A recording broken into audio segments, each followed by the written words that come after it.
kulanti wacan oo wanaagsan daawadayaal meel kastoo aad joogtaan iyo si kastoo inoo daawanaysaan kusoo dhawaada Edlaw Sports Channel oo aad ka daawataan wararkii ugu dambeeyay ciyaaraha kubadda cagta. Qodobada aan maanta ku soo qaadan doonana waxaa ka mid ah tababarihii hore ee kooxda kubadda cagta Arsenal Arsene Wenger ayaa iska diiday fursad uu kaga bedeli karay Slavisa Jokanovic kooxda Fulham kahor intaan loo magacaabin tababarihii hore kooxaha Chelsea iyo Leicester City Claudio Ranieri kooxda ku ciyaarta garoonka Craven Cottage. Kooxda kubadda cagta ee Everton ayaa waxay doonaysaa in ay la seexato daafaca kooxda kubadda cagta ee Manchester United una dhashay dalkaas Ingiriiska Chris Smalling oo 28 jir ah kadib markii uu dhameysto qandaraaska uu kula jiro kooxda ku ciyaarta garoonka Old Trafford dhamaadka xilciyaareedkan. Xiriirka kubadda cagta adduunka ee FIFA ayaa waxa uu baaritaano ku haya 5 kooxood oo ka tirsan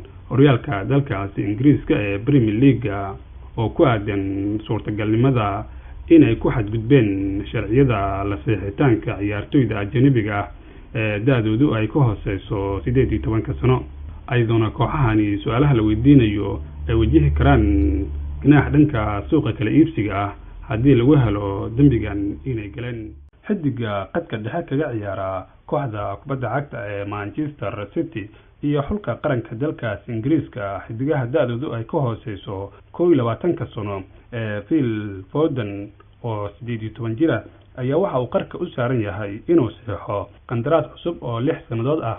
Pep Guardiola ayaana da'yarkan u ballan qaaday inuu fursad ka heli doono kooxda ku ciyaarta garoonka Etihad Stadium. Kooxda kubadda cagta ee West Ham United ayaa ka hor istaagtay fursad kasta oo ku dhaqaaqi karo weeraryahanka xulka qaranka dalkaasi Austria Marco Arnautovic oo 29 jir ah bisha January kadib markii uu sheegay inuu xiise ka helay kooxda Manchester United xagaagii aynu ka soo gudubnay. Kooxda kubadda cagta ee AC Milan ayaa waxa ay ku adkeysanaysaa inay dib ula soo seexan doonto weeraryahankii hore ee xulka qaranka dalkaasi Sweden Zlatan Ibrahimovic oo 37 jir ah.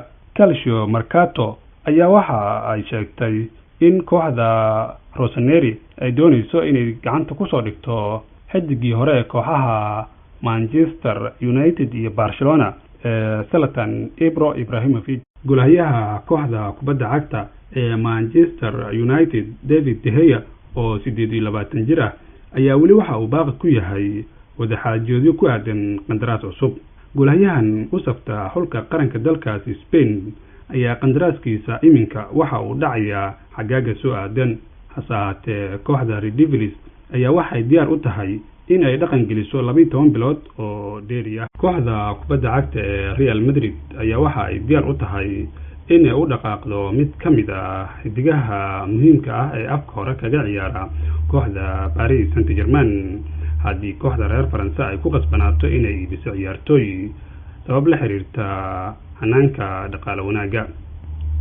xidiga reer Brazil Neymar oo 26 jir ah iyo weeraryahanka xulka qaranka dalkaasi France Kylian Mbappe oo 19 jir ah ayaa muddo dheer waxa ay diiradda u saarnaayeen kooxda ku ciyaarta garoonka Santiago Bernabeu Stadium ee Real Madrid. waa hagaag daawadayaal intaa ayaan ku soo gabagabeynayaa maanta barnaamijkii ciyaaraha oo aad ka daawanayseen Edlaw Sports Channel. intaan barnaamij caynkan oo kale mar kale hawada dib ugu kulmi doono waa saaxiibkiin aadan Edlaw oo idin leh sida iyo nooli kulanta adina waad ku mahadsantihiin daawashadii. ha mogaanin fadlan inaad subscribe garayso. mahadsan.